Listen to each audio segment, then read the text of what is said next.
O Supremo Tribunal Federal divulgou nesta terça-feira a íntegra das oitivas das testemunhas de defesa no processo do golpe, nos quais o ministro Alexandre de Moraes ameaçou prender o ex-ministro Aldo Rebelo por desacato. As imagens liberadas pela corte também mostram o momento em que, durante o depoimento dos ex-comandantes das Forças Armadas, o magistrado adverte Freire Gomes com veemência após o militar recuar das versões sobre os fatos. Aldo Rebelo prestou esclarecimentos no Supremo Tribunal Federal há 2 semanas, como testemunha de defesa do almirante Almir Garnier, acusado junto a Jair Bolsonaro como integrante do núcleo 1 da trama golpista. Antes do incidente com Alexandre de Moraes, o ex-ministro foi confrontado pelo depoimento de outras testemunhas. O brigadeiro Batista Júnior disse que o almirante Garnier teria colocado tropas à disposição do então presidente da República. É possível que o comandante da Marinha possa mobilizar efetivos navais por decisão unilateral? Rebelo, então, se desloca da qualidade de testemunha, ou seja, alguém cuja participação se restringe apenas a responder ao interrogatório e passa a questionar a legitimidade das perguntas. Doutor Demóstenes, é preciso levar em conta que na língua portuguesa nós conhecemos aquilo que se usa muitas vezes, que é a força da expressão. A força da expressão nunca pode ser tomada literalmente. Quando alguém diz estou frito, não significa que esteja dentro de uma frigideira. Quando alguém diz estou apertado, não significa naturalmente que esteja sendo submetido a algum tipo de pressão literal. Então, quando alguém diz estou à disposição, a expressão não deve ser lida literalmente. Moraes, então, intervém na resposta. E testemunha, Aldo, o senhor estava na reunião quando o almirante Garnier falou essa expressão? Não. Então, o senhor não tem condições de avaliar a língua portuguesa naquele momento. Atenha-se aos fatos. Doutor Demóstenes, por favor. Convém ressaltar que esse tipo de reprimenda de Moraes é algo comum dentro do tribunal, e o interrogador retoma o questionamento. É isso mesmo. Se é possível um almirante, isoladamente, o almirante da Marinha, ele que foi ministro da Defesa, por uma decisão dele mesmo, sozinho, mobilizar efetivos navais. Ele só. Ou precisa de outros? Aldo Rebelo não responde, rebate a intervenção de Moraes e escala o conflito. Ele insinua ter sido censurado por Moraes. Em primeiro lugar, a minha apreciação da língua portuguesa é minha. E eu não admito censura na minha apreciação sobre a língua portuguesa. Se o senhor não se comportar, o senhor vai ser preso por desacato. Eu estou me comportando. Então o senhor se comporte e responda a pergunta. Simplesmente. Eu estou respondendo a pergunta do advogado. Responda, então. É possível ou não o almirante Garnier determinar as tropas na rua sozinho? Essa é a pergunta. Sim ou não? Não, eu não posso responder sim ou não. As íntegras divulgadas do STF também permitem ver o momento em que o ministro Alexandre de Moraes, durante a primeira sessão com as testemunhas do processo, deu uma bronca firme no ex-comandante do Exército, o general Freire Gomes. Começa com o Procurador-Geral da República, Paulo Gonet, que é autor da denúncia, questionando Freire Gomes se ele lembra das reuniões em que esteve com Jair Bolsonaro, onde o ex-presidente falou em adotar medidas de exceção.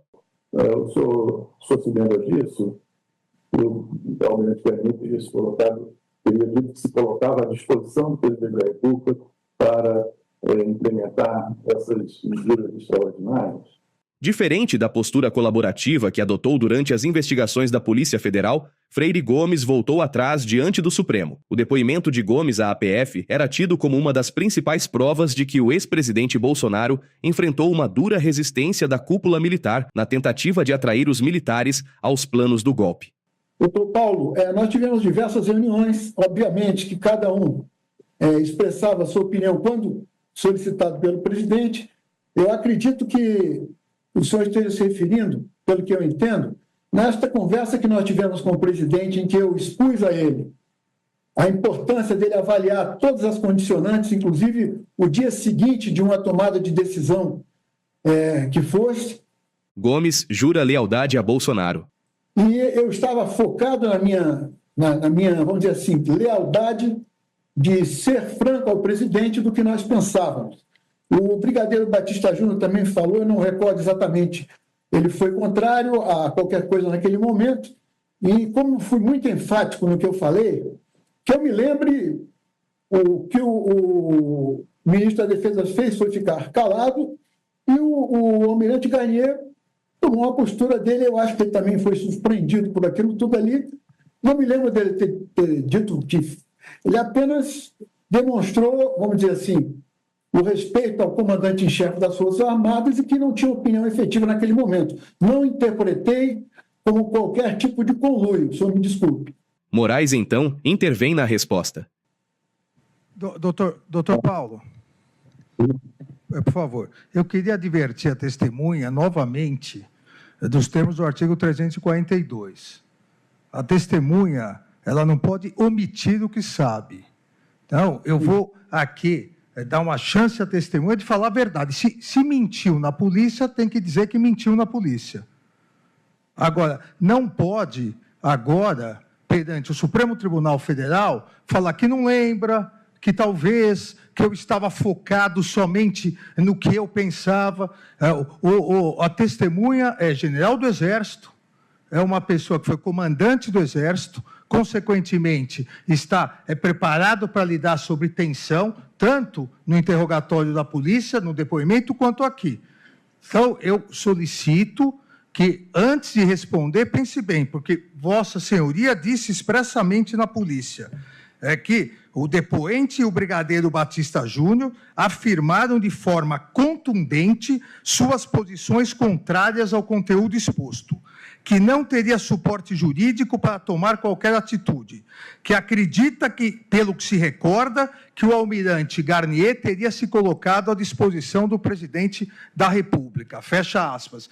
Então, comandante, ou o senhor falseou a verdade na polícia ou está falseando a verdade aqui. Então, eu gostaria, novamente, de advertir do artigo 342 e retorno a palavra ao Procurador-Geral da República. A versão de Freire Gomes, no entanto, foi desmentida dias depois pelo ex-chefe da FAB, o brigadeiro Batista Júnior. Agora tornada pública, a contradição tem início quando Batista Júnior esclarece ao STF sobre os decretos de GLO que vinham sendo debatidas na cúpula das Forças Armadas. A GLO que nós, militares, estávamos trabalhando era uma GLO para o caso de uma convulsão social no Brasil. Nós não estávamos trabalhando com uma GLO para qualquer outro objetivo que não isso. Tanto que, no meu depoimento, disse isso, falei com o presidente Bolsonaro.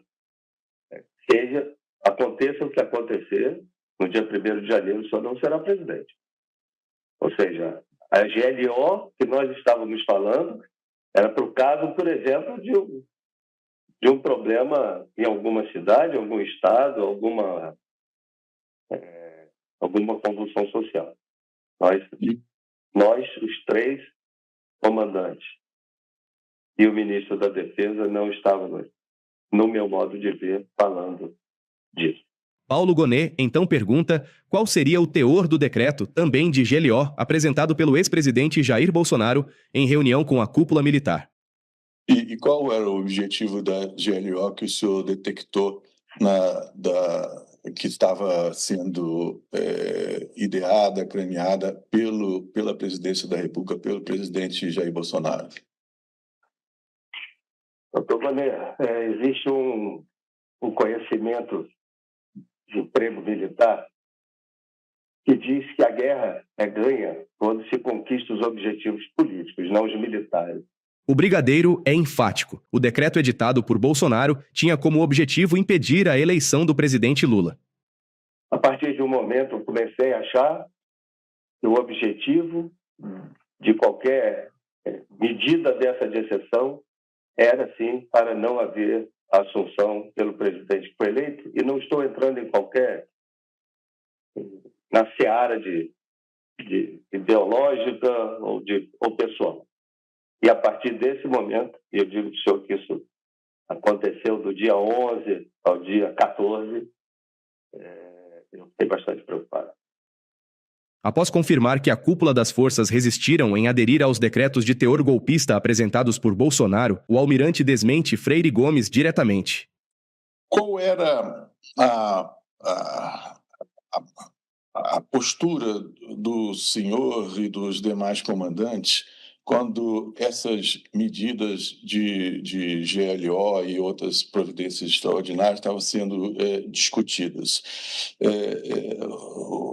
Há no depoimento a afirmação de que o comandante do Exército, general Freire Gomes, afirmou que, caso tentasse tal ato, teria que prender o presidente da República. O senhor confirma esse seu depoimento? O brigadeiro confirma e passa a narrar o momento que diz ter presenciado quando Freire Gomes ameaça prender o ex-presidente Bolsonaro. Confirmo, sim, senhor. Eu acompanhei anteontem a repercussão, estava chegando de viagem. General Freire Gomes é uma pessoa polida, educada. Logicamente, ele não falou esta frase com agressividade com o presidente da República, ele não faria isso, mas é isso que ele falou. Ele falou com muita tranquilidade, com muita calma, mas colocou exatamente isso. Se o senhor tiver que fazer isso, eu vou ter trabalho em prender. Foi algo nesse sentido. Eu vi a discordância entre o que ele falou e o que eu estou falando. Perfeito. E essa GLO, qual era o objeto dela? O que ela pretendia? O que ela planejava? O que se objetivava com ela? Que instituições seriam atingidas? A GLO que nós, militares, estávamos trabalhando era uma GLO para o caso de uma convulsão social no Brasil. Nós não estávamos trabalhando com uma GLO para qualquer outro objetivo que não isso. Okay? Tanto que, no meu depoimento, disse isso, falei com o presidente Bolsonaro. Aconteça o que acontecer, no dia 1º de janeiro, o senhor não será presidente. Ou seja, a GLO que nós estávamos falando era para o caso, por exemplo, de um problema em alguma cidade, algum estado, alguma convulsão social.